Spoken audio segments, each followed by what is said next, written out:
Hi, I'm Keegan Flegner. I'm 17 years old and I live in Santa Monica, California. When I was in first grade, I was diagnosed as being on the autism spectrum. Since that time, sports have played a huge role in changing my life. So I want to show the world how all kinds of sports can help all kinds of people with all kinds of mental and emotional challenges. Welcome to Sports on the Spectrum. My guest today is Chris Fajardo. Chris is Chief Program Officer at Coaching Corps, a national nonprofit that provides volunteer coach recruitment, professional development for coaches through training, and mentorship support for active coaches, all free of charge, to youth sports programs impacting under-resourced communities. Chris previously spent 7 years in education, teaching marine mammal conservation and physiology as a dolphin trainer in Santa Cruz, California, and Belize. He then continued his career in education as a high school science teacher in Palo Alto, California. Chris lives in Los Angeles, where he enjoys playing beach volleyball and continues to coach youth and play soccer. Please join me in welcoming Chris Fajardo to Sports on the Spectrum. So I want to start now by asking the question I always start off every interview with all my guests here and ask, what are just your first memories of sport? And it can be anything. It can be, watching them on TV, going to a game, or playing with your parents or your older sibling, or watching them play, whatever. Yeah. I think my first memory of sports. So I have a younger sister. She's 2 years younger than me. And my earliest memories are my sister and I going to a nearby park with my dad. So we were probably like a 5-minute walk from elementary school, and we would play soccer hours. So you take us like after school, or you take us on weekends. And I think one of my fondest memories was him taking us when we were young, like probably like 4 or 5. And it would be my dad, my sister, and I against any of the kids in the park that wanted to play. And my dad would have it, he set it up in such a way so that no matter how good we were, we're like 4 or 5, right? Like we probably weren't very good at all. He made sure that like we always came home with like the biggest smile on our face. So if that meant like dribbling the ball through all of the kids to like pass it to us like right before the goal to score, just so we could have that moment, it was just like some of like the happiest times I think that I ever had.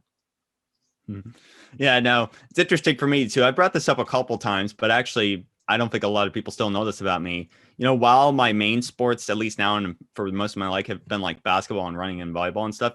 Yeah. My first sport actually that I think I first remembered playing was actually soccer too. Oh, really? If you can believe it, because I remember when I was as young as ever, I used to play in a little soccer league, and we would always just do what you said, which is just play around after school and stuff, and just That's awesome. Around. Oh yeah, How long did you play soccer for?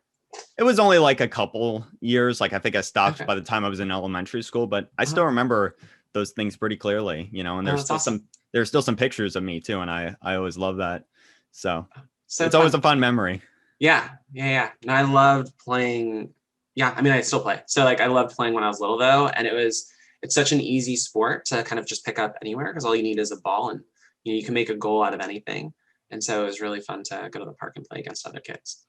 Yeah, I'll personally admit though, I wasn't very good, and still am kind of not very good. I found I'm much better with my hands than my feet. Sure. So then you picked other sports to excel Right. in. Exactly. Although I do admit, if I did still play soccer, I'd be a decent goalie at least. So. Oh, I'm sure you would. Yeah, but whatever. Anyway, though, kind of going up another level here, I guess I would ask now, it's like during that time when you were growing up, were there also, in addition to you playing the sports, were there any other people who played sports, like professional athletes or professional teams, for example, that you looked up to at that age? And why was that the case? Yeah. Lots of athletes. So, I didn't watch a lot of sports growing up. Because if I had extra time, I was outside, just like playing in the backyard or going to the park with my parents or my dad. Though I'm it's like so cliche, like the athletes that I watched, it's like Michael Jordan on the Bulls, like, and you watch him because like he's amazing, right? And so like I was not a huge basketball fan, but I was a huge Michael Jordan fan, and like watching him play, and like it was incredible to watch. There are certain soccer players that I like paid attention to, more so for like moments that happen, like through the years, and like so like even thinking about like the Women's World Cup, where they win in penalty kicks. Like that was a great moment. I remember watching the Olympics because like I'm a very competitive person. And so the Olympics are like such a great thing to watch because you're watching people at the peak of their careers. And there's just so many sports. And I think one of the things I love about sports is, one is the competition, but the other is just the passion that people bring to it. And so to see people just like putting everything they have out there was just so much fun to watch and feel like you're a part of. Yeah, no, absolutely. And I think it's interesting too that you mentioned, not being a basketball fan per se, but liking somebody like Michael Jordan. I think it just speaks to the fact that, a lot of these sports, it's not always, the game itself that gets people interested initially, at least. Like there are plenty of people who love sports eventually for what they are. But I think an example like that shows how you don't really need much to get people interested in a sport. Like just seeing somebody else succeed at it so much, it gives you the hope and the confidence that, you can do that, or just like you suddenly have an interest in this because what you see looks really cool. So I think that like you can appreciate really incredible talent. So like Michael Phelps as a swimmer, I think you could throw me in a pool and like I can get across. I am not going to be fast, but I can appreciate him and like just how quick he is and the drive that he has had and the commitment that he's shown to a sport. And so it's fun to watch that and just witness him, excel at something that he loves.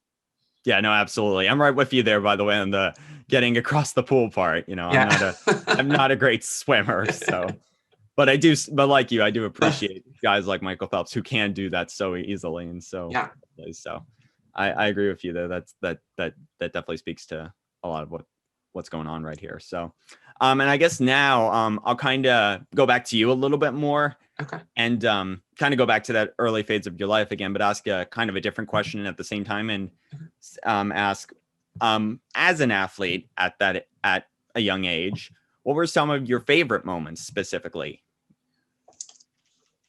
Favorite moments when I was younger. I think, two things that really stand out to me, and really I think why I stuck with sports and soccer specifically. I think one were the people. My closest friends, still are people that I've played soccer with. And then I think that the other piece was having something that I could having something for myself that when I went out, not only did I feel like I was good at something, but also it was just it was a level playing field. I could go, anywhere. So say anywhere in LA. At the time I lived in the San Francisco Bay Area.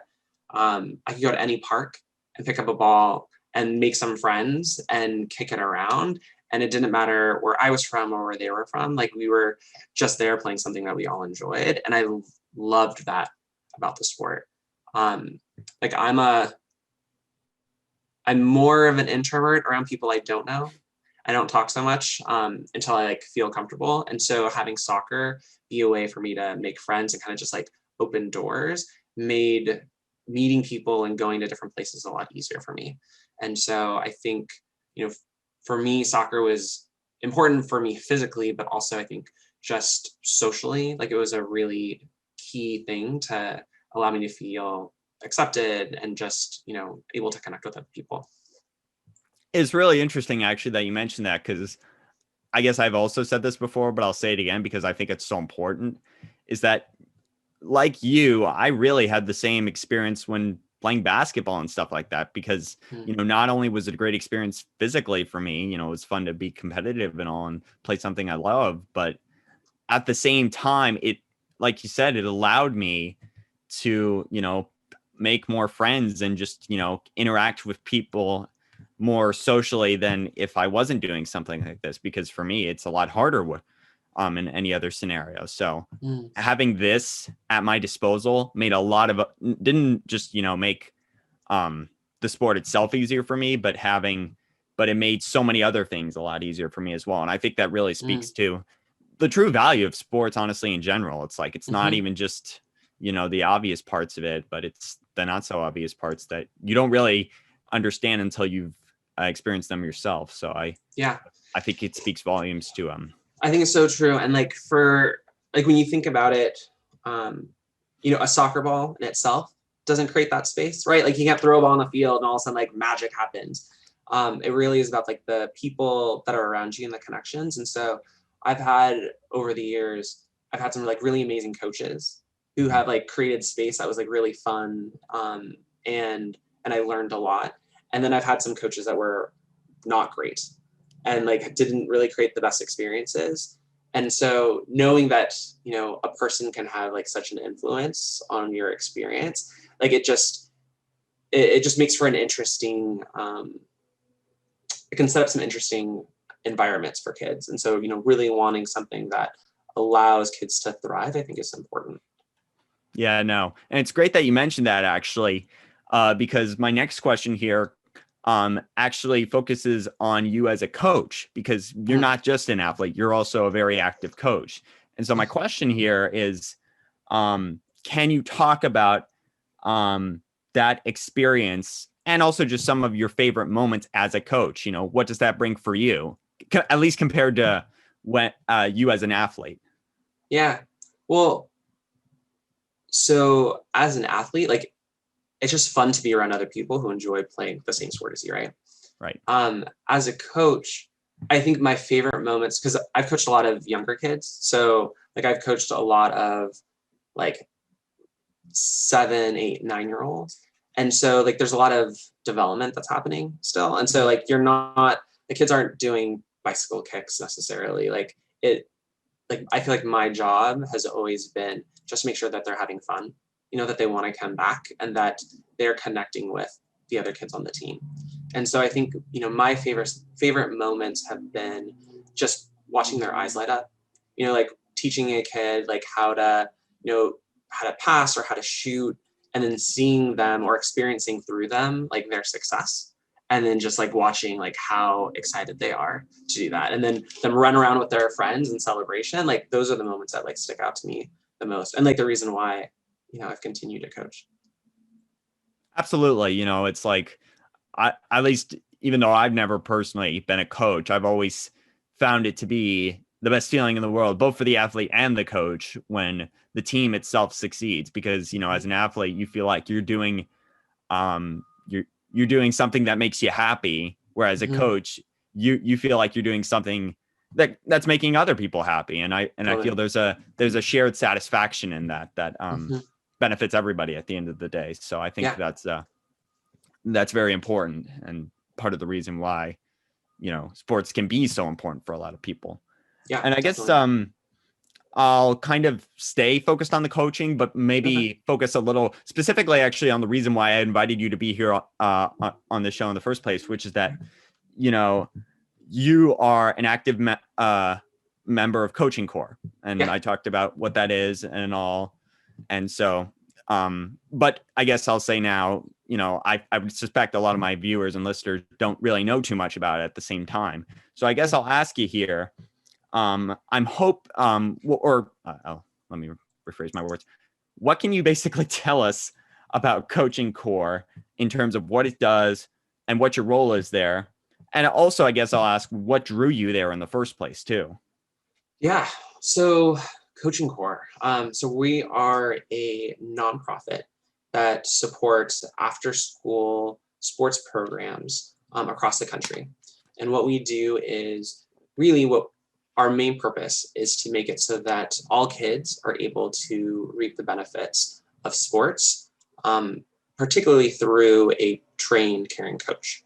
And so much to like what we've been talking about, knowing that, you can put a ball onto a court or onto a field, and it's not the ball itself or, that makes the sport, that it really is an adult who is being thoughtful about the environment they're creating for their kids that makes an impact.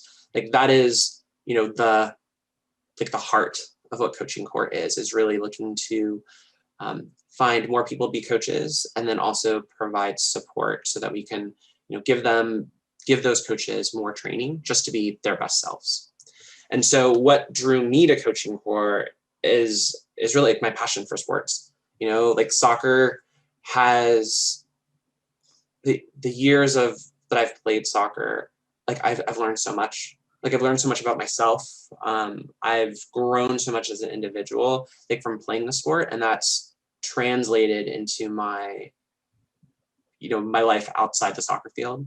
Like working at coaching course. So I've been here, it'll be 13 years this year that I've been with the organization. Well done. Thank you. And I've taken so much of what I've learned like from the soccer field and like brought it into my professional life. And so, the dedication that I have like to my team, like I take that same dedication into work.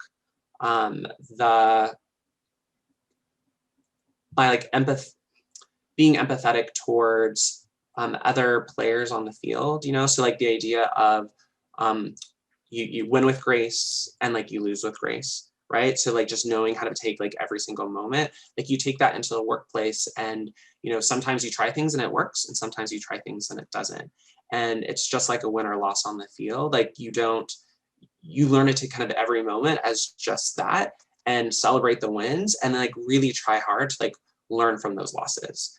And so like that's why the sport has translated, or how it's translated into the place that I am for work. And then the connection I have to coaching course specifically was because sports meant so much to me. Like I want other kids to have that experience. And kids living in under-resourced communities don't always have the chance to play, either because there's not adults who can coach their teams, or there's not any programs for them to play in. And so it's meant a lot for me to be able to help make a difference and help programs exist and be better to serve kids everywhere. Yeah, no, absolutely. I mean, I've been to several, events for the organization with you, and I've seen firsthand the impact it's had on people, who have gone through it. And so as a result, I have nothing but sympathy and, support for what you guys are doing. And I guess not to kind of like discredit you or like make you seem or too important, but I think I'd actually appreciate, and I'm sure you will too, if maybe actually you quickly just briefly talk about, like what you've done as an athlete, like your accomplishments and stuff like that. Because I think some of our viewers might appreciate this actually. Sure. So I played for quite a while. Yes. And I've traveled quite a bit playing. So the team I play on now, so I play on a men's team out of West Hollywood, California. Okay. And so we are currently the gold medalists for the 2018 Gay Games that happened in Paris, France. So that's, I'm not sure if that's the one that we're going to talk about, but like we're a strong soccer team. We've definitely lost, lots of different tournaments, but we've also won quite a few. And so similar to the Olympics, which is held every 4 years, the Gay Games is also held every 4 years. And so we are contemplating going to the next one, which is going to be in Hong Kong. But the previous one, we won. It's a week-long tournament that you play against other teams from around the world.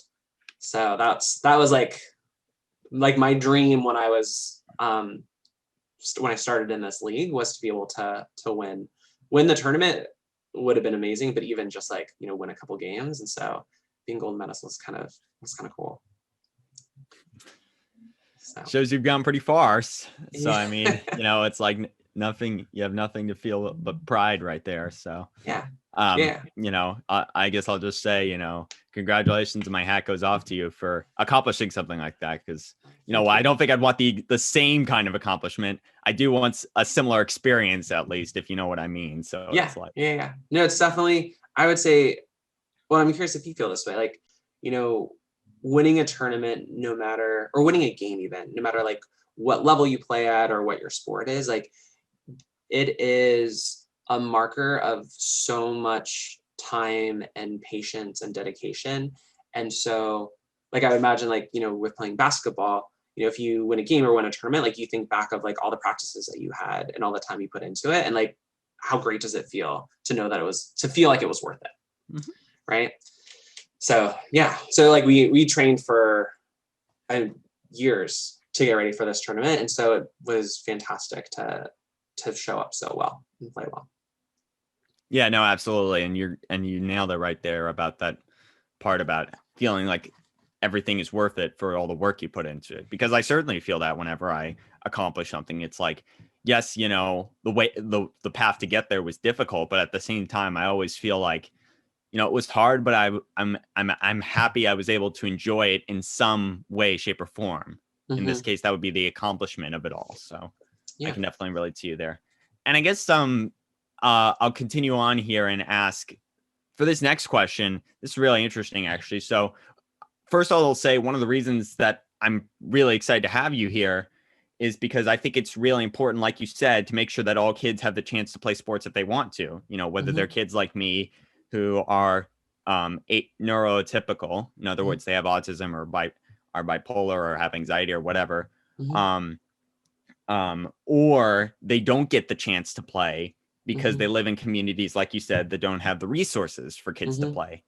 And another thing I'll note is that having good coaches like you, for example, is a big part of what makes sports so fun in general, you know? Yeah. And so, especially for these types of kids too, who, you know, have to deal with all these different challenges that the average person simply doesn't have to. And so as a result, it makes enjoying sports all the more difficult per se, even if maybe it's not their fault.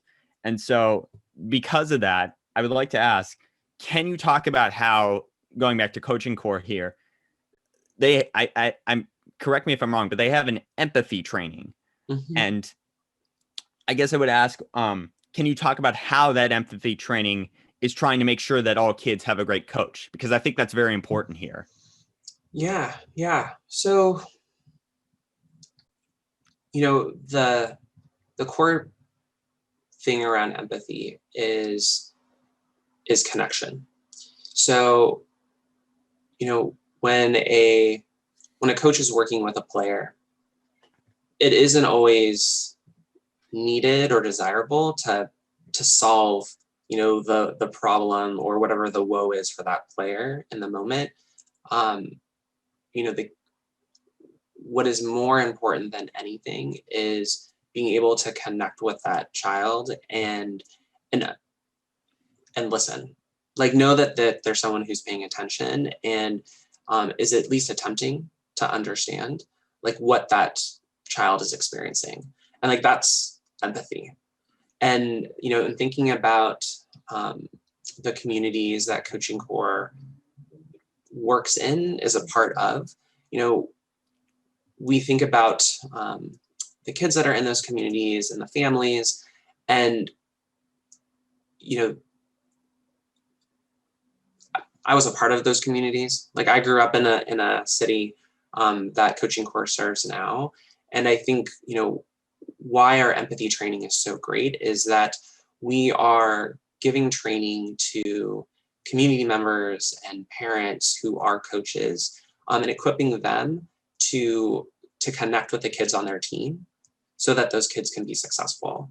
And, you know, for those parents or community members who are coaching kids that aren't their own, like they don't know what experience that they have coming into the field or onto the court for those days that they're coming together. And so to give coaches the resources to be able just to be present and thoughtful can be really impactful.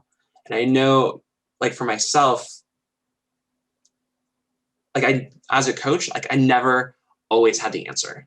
You know, like sometimes it just was important to listen and to have extra tools so you can feel better equipped makes all the difference. And so really, you know, the importance for us at Coaching Core and creating an empathy training is really just to give coaches another, put another tool in their tool belt so that they feel that they're equipped, so they can create, you know, meaningful connections, and so their kids can thrive and be successful. Absolutely. You know, I'll just quickly sort of draw a comparison here and say, Yeah. I've always found, and I've been lucky that pretty much every coach I've had, or at least most of them, have been willing to do what you've talked about that empathy training teaches, which is they're willing to listen. They're willing to, you know, it's like put their best foot forward to understand what their players are dealing with and help them to succeed and all. And I've been lucky enough to have that with most of my coaches. But I have found that, it's like it does, in fact, make a difference, particularly when you're dealing with coaches who don't have that same thing, because like, for example, if a coach doesn't know that, I, am not socially as active as most of the other players on the team. It's like, if they don't know that, they're going to look at me in the wrong way and not view me like others have like other coaches have for what I can still contribute to the team, and how maybe it's like, that's not necessarily a bad thing or it's my fault. It's just something that needs to be addressed or talked about and all, to figure out a way that it can still prevent me from not having success, basically. Right. Like this thing this thing exists, but at the same time, it can't hold me back from having a good time and having success with this team. It's like, that's the biggest key. And I think that makes what Coaching Core is doing here with the MPV training all the more helpful to a lot of people, not just the kids who are getting coached by these people, but the people who are getting the training to coach themselves, because I think will learn a lot about, just what goes on here, and maybe it'll just create for a whole better sports experience in general. So yeah, I couldn't have said it better. You're so right. Yeah. Well, thank you. I appreciate that. But anyway, I think before I move on here to my next question, I'll quickly take a brief commercial break to give a shout out to one of our sponsors. Do you own a classic Mustang, Corvette, Camaro, or Chevelle from the 1960s or 70s? Does the clock in your dash keep accurate time? Do you want to get a new clock for your car, but you don't want to pay $200, $300, or even $500 for a new clock? Well, then go to ImpactAutoPartsStore.com for a brand new quartz clock that looks identical to the original and is powered by a single AA battery. All at prices less than half that of a restored clock or a reproduction. Go to the website, ImpactAutoPartsStore.com, and keep on cruising. So now, I want to start by asking a question that I always include in every interview I have with my guests here. And normally I ask this later, but I think it's important I ask it now, actually, given what I'm going to proceed to ask you next afterwards. And that is, when you hear the term mental health, what pops into your head and what does it mean to you? Well, so, I mean, I think it means a lot of different things. So that's fine. When I think about mental health, like, one of the things I think about is like knowing yourself, like, and yeah, like I would say, like, knowing yourself, and I'd say personally, like, checking in, like, your own, like, mental state. And then I'd say the other piece is around, like, individuals and maybe how they, like, understanding their own mental state. So, like, I guess an example, so I think about, like, my sister. So my sister has ADHD, and so, like, when we talk about, like, her mental health and, like, in sports, like, we talk about how we talk about her ability to play, like, what her state is, and also just, like, how she is setting herself up for success. And so thinking through, like, what is the best setup for her to be successful both on the field and off the field. So those are the things that I think I think about. Yeah, no, I think that's definitely a very valid point. And I'd also like to point out too, I've had guests in the past who do have ADHD, and I've heard, like you said, it's like, it's a case where they think of mental health as just, checking in with themselves and just finding ways to, make sure that sports is doing benefit to them. And also just like, like making sure that they are in a good place, and also like knowing that they can handle basically what's coming their way. And if they can't, then they can go find some help and stuff, Yeah. like what, well, and I think you said it well earlier. So, like, we talked about coaches and like how important it is for a coach to know their players. So like for my sister, she is extremely passionate and very, very determined. And if she, depending on her state, like she can definitely, it can be hard for her to concentrate. And so like when it comes to soccer, like if she's not in a place where she's able to concentrate, it can look like she is just, like she's just like out to lunch. And so for her coaches to like have a personal relationship with her and be able to check in with her about like what's going on makes all the difference in the world, because she is like a baller on the field. Like she is such a good soccer player. And like that, like for her to be successful, like a simple question can help that coach and her realign for them both to be successful. And I think that's so important, for a coach to be able to understand and be able to talk to their players, and for players to feel comfortable to be able to talk with their coaches about like what's going on. Absolutely. I again, going back to some of my previous guests, they've said how just like it doesn't take much to get them to feel good again. It's just, the recognition is key all the way in terms of knowing how to best handle their mental health. So if they can do that, they're in a good place. How have coaches been helpful for you? Like how have they set up practices or just like environments around you so you felt like you could be successful? Well, I think the biggest thing that I found was often the most helpful for me to succeed in a sports environment was just when the coach simply kind of let me do me. Like he kind of just, well, I talk about the term let them play. That's kind of it, basically. It's like, just let me do my thing on the court. It's like, yes, I will act differently than most people off the court, but just put me out there and, you won't see a difference. And I think that's kind of been always the biggest benefit for me, is that whenever a coach puts his trust in me, even if it's just for a little bit, that can make all the difference in the world come the end. It's just like I just need them to trust me just a little and just give me a chance.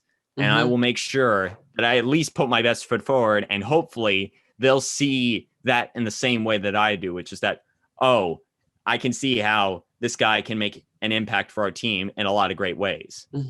Isn't that like, I feel like that is everything you just described to me is like the beauty of sport, right? Like that you can go onto a court and just be you, and somebody who understands the sport well enough is able to appreciate how you play the sport, be able to, I would imagine, like give you guidance to be the best player that you can be, but also is comfortable enough to kind of let the reins go a little bit and see like what is you on the court, right? And I feel like the best coaches are the ones that are able to see kids for who they really are, and just to give them the guidance that they need, but then let them play, because like sports is supposed to be fun more than anything. No matter how competitive you are, like if you're not having fun, like you're not doing it right. Yeah, I always see it as a case where the best coaches are the ones who let the players do their thing and not the other way around.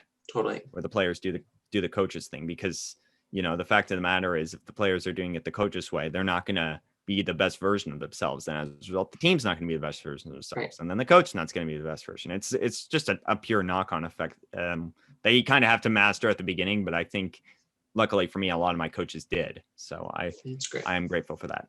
But anyway, moving on here, I guess I'll say that throughout your career specifically, you've interacted with a lot of athletes as an athlete yourself, but also as a coach and a leader at Coaching Corps.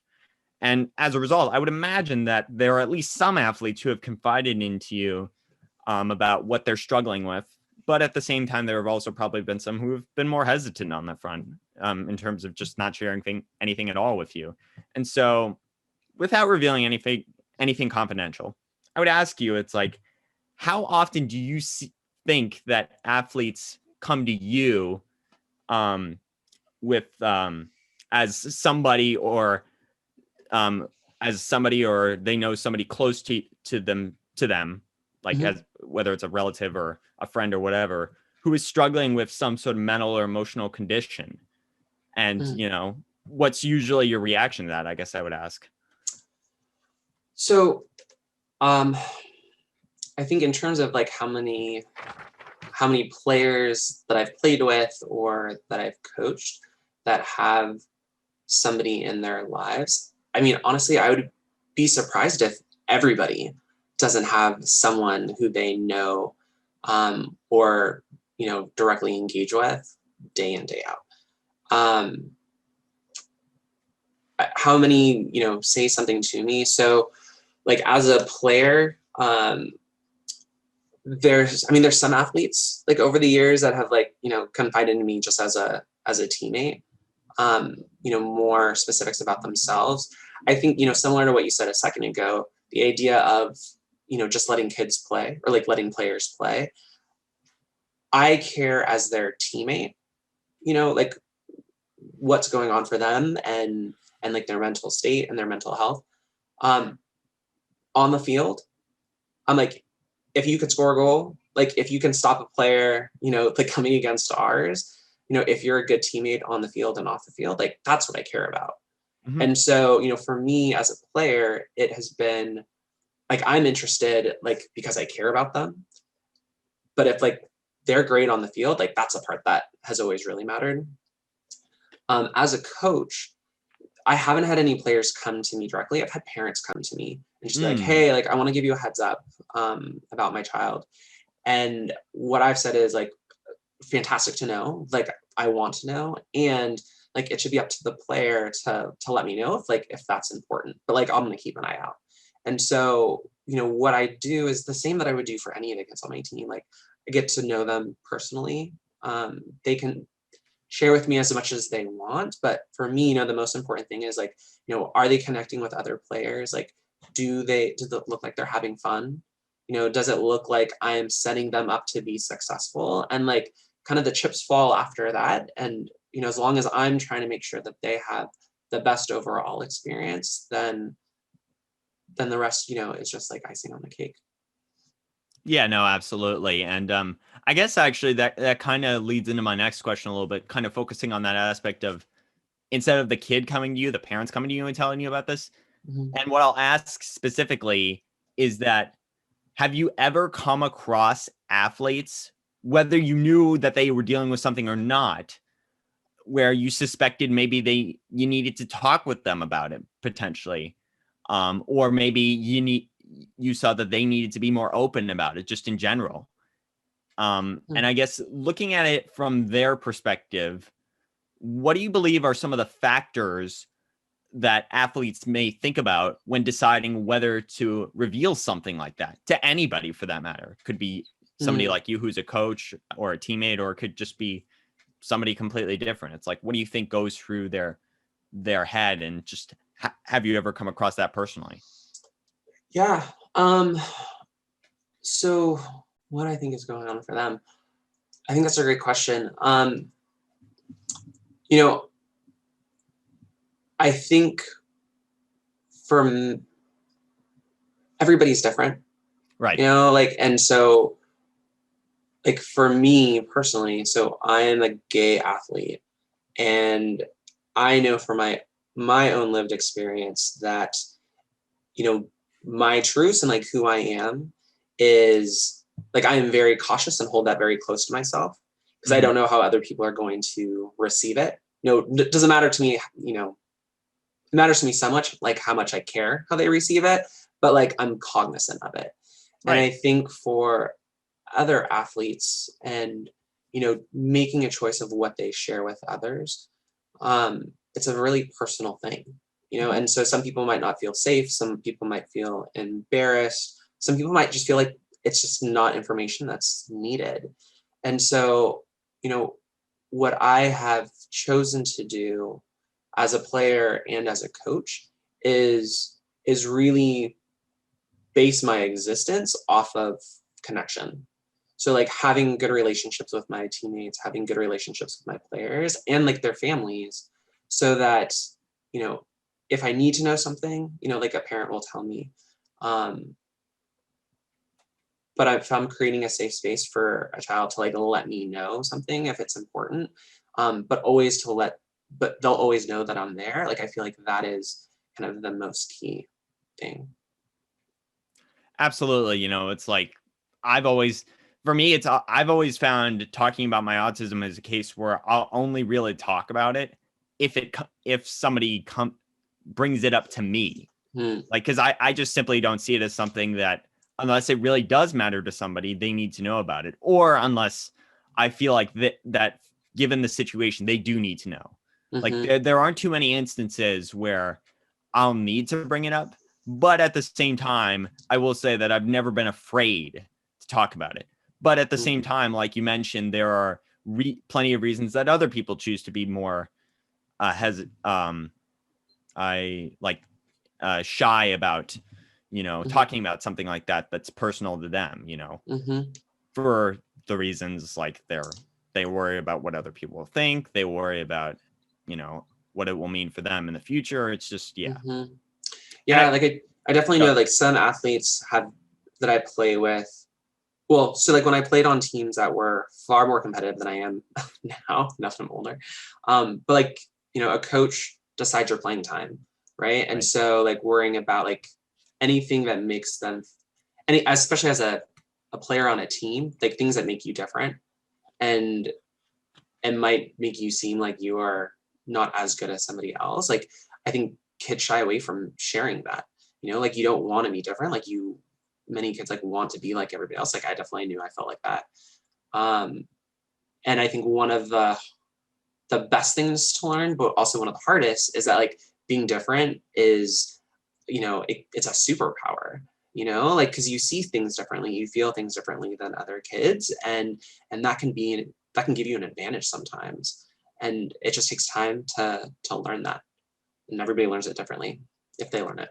Oh yeah. Yeah, no, absolutely. I've always found that the best way to look at my autism and the best way to look whenever somebody else is dealing with something like that is, you know, don't look at it as something that's holding me back. Try and look at it for what it gives you that doesn't give other people, you know, and how you can use that in a specific situation that matters to you. So I think that's a good way to look at it. And I certainly hope that as time goes by, more people see it that way than the other way around, which I find they tend to do more often than not. But I guess now I'll kind of ask, in somewhat of a relation to that matter, is what advice might you have for a coach specifically of how to better support their athletes who may be dealing with these issues? Like, what can they do that can make a difference? That's a great question. You know, I think, I mean, going back to, you know, what's kind of been sown through all of this is, you know, get to know your players. Right. Like, I think like the best advice for any coach is like, know your players, right? Like know them for the skill that they have on the field, or, you know, what they're learning, but also know them as people, you know? So like get to know them off the field, you know, to the best you can, like get to know their family in whatever, you know, shape or form, like, you know, because families look like a lot of different things. And then I would say, you know, like invest in yourself. I think professional development for coaches is so important because, you know, every child is different, you know, like every community is different. And so, you know, thinking about like, what can I do to make myself the best person to work with the kids? And so, you know, if that is, so if that means taking on more training to be better, I think that's a great way to go.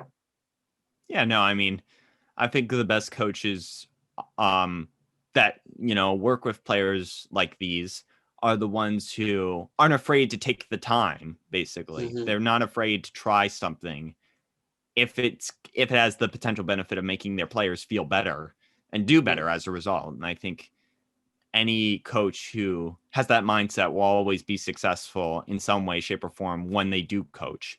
So, and again, and going back to what I think has made my experience so great, it's been all my coaches have been willing to do that. They've all been willing to, you know, just take the time to listen to me and just, you know, adjust to help me become more successful and help the team become more successful in general too. Like I always find the best coaches are the ones who aren't afraid to try something new. like new play or whatever, new defense, whatever. So no, I feel like the best, I mean, I feel like thinking about coaching in the same way that I think about playing, like if you are, what's the best way to say this? You only fail if you don't try. Right. Right. And some of the most creative things you can do can totally blow up in your face, but also can like lead to the most amazing moments. And the same thing is true as a coach, right? Like if you set your kids up for success, like, and let them try things and experiment, like it can lead to such incredible things. And if they don't, win, or if they fail in the moment, like that's a learning too. And I think that's just, just as important as the wins and successes. Yeah. I mean, again, it's just going back to that aspect of always finding the positive in something, Totally. And if you can, that means that will allow you to have more success in the future, even if it's not in the now. So yeah, you just got to keep thinking that way. Yeah. Well, anyway, I guess I'll continue on and actually focus a little bit more on the more personal aspect of being on the spectrum, Okay. Yeah. In other words, what it's like off the field and off the court. But before I do that, I'd like to give a shout out to another one of our sponsors. Are you looking to boost your SAT score by at least 360 points? Whether your goal is the SAT, ACT, AP classes, or general test preparation, turn to Sam's Tutoring Company. Sam is a Caltech educated tutor with over 17 years of experience teaching over 700 students of all ages. Whether you want to learn in person or remotely, Sam is ready to help you accomplish your academic goals. Call Sam's Tutoring Company. If you mention the promo code Sports Spectrum, you'll receive 25% off the price of your first session. And so now I'll start actually by sort of asking you kind of a really big question here. Okay. That I think a lot of people will relate to just because they know about this. And that's that one of the reasons I started this podcast in the first place was because sports has had a huge positive role in aiding me with my autism. And because it's been so effective, I want to give back by discussing these topics more openly and letting younger athletes that might be struggling with these types of conditions know that it's okay to talk about them. Just as I think also that other athletes like Kevin Love and Michael Phelps, who we talked about earlier, and also Paul George, have been doing more recently, as well as other guys who I just don't have the time to remember right now. And so as a result, I'd like to ask you, based specifically on your experience as an athlete and as a coach and as a leader in coaching core, do you believe that there is a greater opportunity both now and in the future to further deepen the conversation about mental and emotional health in sports? Oh, for sure. I mean, without question, I think, thinking back to an earlier question about, what players do I know, or, that what players do I know or have come to me to talk about their mental health? And like the answer was, I mean, I might not have spoken with everybody, but like everybody has somebody in their life. I think, there is definitely a broader conversation that needs to happen, and more conversation to happen, because I think,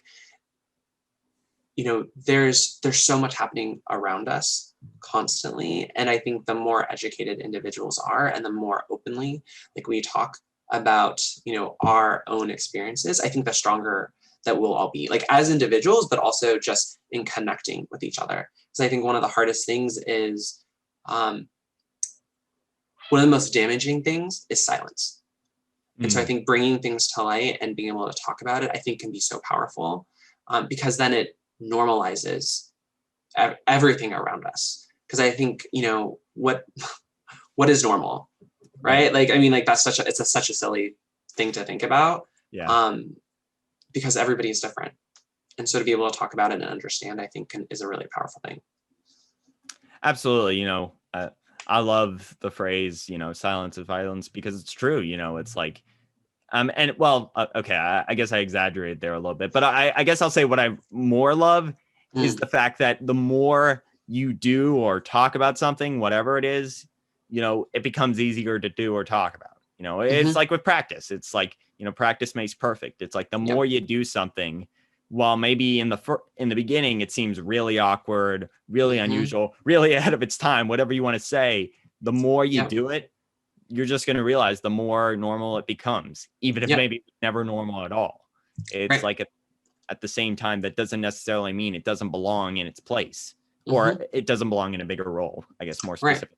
Well, and like, if you think about it, anything new, like, so the idea of everything having a place, if it's new, it's not going to have a place yet, right? Like, you have to figure out and kind of like, find a spot for like the new thing. And like the same thing, I think, is like with people, like a new idea, then something new to understand, like it might not have this perfect little place on the shelf that fits in your life, but that's because it's new. And so I think, like you said, like practice makes perfect. Like, I think the more you understand about something, the more you see like how it fits in your life, and maybe it doesn't affect it, but like it definitely still has a place. Absolutely. It's something I wish more people would understand. And thankfully, I think they are starting to, but at the same time, it's just something that you can't not stop talking. That's not going to do anything. You got to keep, having the uncomfortable conversations and having the, difficult, it's like, topics come to light, just because the more you talk about them, it's just, that's going to solve the problem in itself, essentially, just because it'll make things, it'll make talking about it easier. And that's really all that, and that's really, at least in the beginning, all you really want to accomplish. It's just, I think it's just a gradual case where it slowly builds, and eventually it does lead to something important, but you do have to, once again, be patient for that to come. You can't let it rush too much. So I think you also have to. And I feel like, in my experience, because like I'm different from everybody, like I have my own lived experiences, and I think people can sometimes be scared of what's different. And so I think you're so right in being able to open conversation, to learn a new perspective, and not be scared of what is unknown, and be brave to have a conversation and maybe stumble a little bit, maybe not say the right thing, but be humble enough to come back from it and to hear like what is a better perspective, or like what's more, to be able to receive more information so you can evolve your perspective, I think is so important. Absolutely. And I guess now what I'll ask, I kind of did ask this and you kind of answered it beforehand, but I guess I'll just ask this for the sake of seeing if there's anything else you'd like to add to it. Okay. That's that is there a role, and I'm sure you would say yes, that youth organizations for sports can and should play in supporting young athletes to talk about these issues? And if so, how exactly? So you were right. Yes. The answer is yes. Well, so if you think of an after school program, they exist for kids, right? Like, and they, a good program is one that is designed in such a way that like that kids feel comfortable and they feel accepted, and they can be themselves. And so, I think organizations that are providing training to their coaches and to their staff so they can, be able to support the wide array of kids that are coming through their quote unquote doors, or, coming onto their fields or their courts. I think, having different offerings for kids, the sports I think is really important, but then also, being an athlete when I was younger, like if there were, groups that existed that I could engage with outside of just a sport, like with my teammates, I think that's, really valuable. I think some of the best conversations I've ever had when I was younger were like with my team because I felt comfortable with them. And it could be on a wide variety of topics, but it always felt like a safe space because there was an adult that I knew and like other kids that like were my confidants. And so I think, for programs to think about, and I've seen this, in action work really well, they think about how you can engage kids with groups that they know well, and then use that as space to teach them other things. Because like sports does a lot of great stuff, but I think teaching also happens off the field as well. Yeah, no, I've always felt there's a role for sports, not only just on the field, but off the field as well. And I have also always seen that, being willing to embrace that can have a Mm-hmm. lot of benefit as well, more than you would think, honestly. And I Mm-hmm. think that's probably the most underrated part about sports. And I kind of said that earlier, but I'll say it again. Mm-hmm. It's like, it's not necessarily like, scoring baskets, scoring goals, making saves and stuff that matters. It's like everything other than that matters. Because Mm-hmm. in the end, it's like you really can't get there or have that mean something if those things don't happen. Right. So you have to Right. embrace them. And if you do, it makes everything become more productive and more enjoyable. Mm-hmm. I mean, it's For so funny. Like, I think back, I mean, God knows how many games I've played and, how many people have scored on me or that I've scored in it. Like, I don't remember any of those. Like, maybe there's neither like do a I. handful of like goals maybe that I can remember over the years. I still remember I remember my first day of tryouts in high school. I remember my first day of tryouts in college. I remember the first practice I went to where I met my best friend in soccer. Like, there's moments that are so powerful, and has nothing to do with the goals at all. Absolutely. Yeah, no, I mean, I do remember some of those moments, but at the same time, they're not the majority of the moments I Mm-hmm. remember in sports. It's always just the little things, those little moments that it's like they may not mean something to the average person who's just watching Mm-hmm. it, on the sideline or in the stands, but it's like to the person on the court or on the bench, Means it means everything. everything. Totally. Well, I guess now I'll finish by asking another question that I ask all my guests, although this one Yeah. I always close with because Okay. I think it deserves its place here. And that is that obviously, we talked about how a lot of progress has been made in recent years Mm-hmm. on using sports to combat mental health and emotional health and just other issues that prevent people from being able to enjoy sports just as much as the average person. But at the same time, despite all this progress, there still can be a stigma associated with these issues themselves, and Mm-hmm. how maybe because of them, people shouldn't play these sports, or Mm-hmm. they shouldn't be allowed at this, or they should be looked at differently as a result. Doesn't Mm-hmm. matter, Yeah. they basically should be looked at not for somebody they're not, Yeah. or for unfairly. You get the idea. Mm-hmm. Anyway, I'd like to ask you, based on everything we've talked about, if you had anything that you would want somebody listening to this podcast to know about your experiences with these types of people, and yourself included, Mm-hmm. about what of something maybe that they should appreciate or understand more about what's going on with all of this stuff that we've been talking about, what would that be? Well, so I would say, like, to all of your listeners, that like educate yourself, right? Like, I think, as you're talking and like describing, it's like the idea of other, like someone who is not you and someone that maybe has a different experience than you. Like, it's so easy to push aside and create this narrative so that you don't want to create space for them on your team, or you don't, you feel like you have to treat them like somebody else, or, not like the rest of your players. And that comes from a lack of understanding and knowledge. So I think the big thing is just is educate yourself. I think be empathetic, get to know your players, and get to know them for more than just the player on the field. Like, get to know them at home, because the truth is everybody's different, and so embrace that, and educate yourself so that you can create a space for any kid to be successful. And you'll be great at what you do. Absolutely. I once again, I've always found that the best thing people can learn from this is that it doesn't take much to appreciate this, as long as Mm-hmm. you're willing to take the time and learn about it. Yep. As long as you're open to this stuff, we are happy to bring you in. It's not a Totally. case where we want to close you off. We want to bring you in, but you have to be willing to be open to that. And if you are, Totally.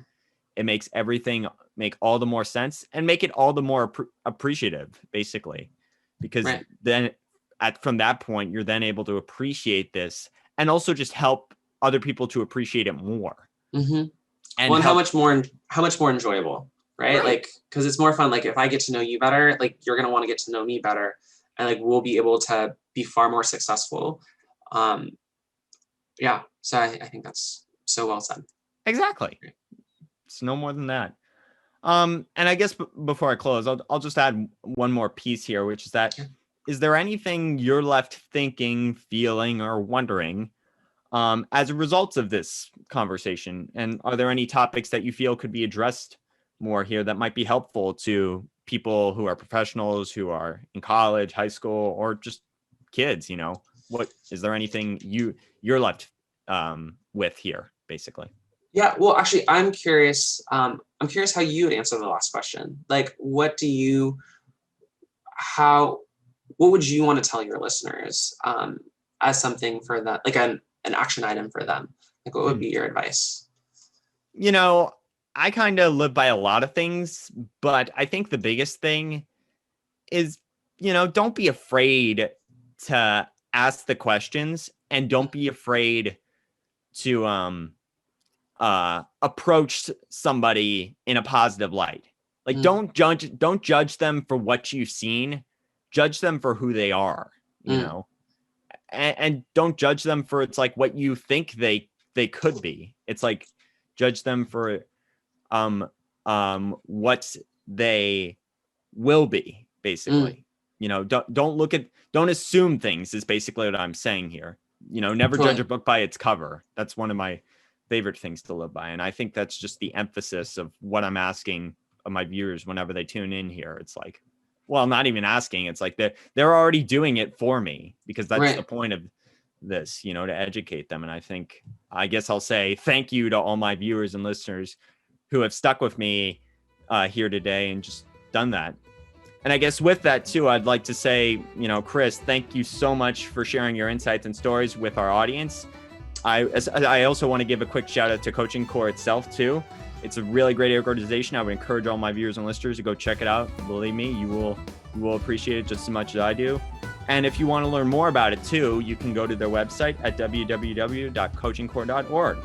And so with that, I also want to thank my subscribers and listeners once again for joining us today. If you want to check out more great content, then please go to our website at www.sportsonthespectrum.net.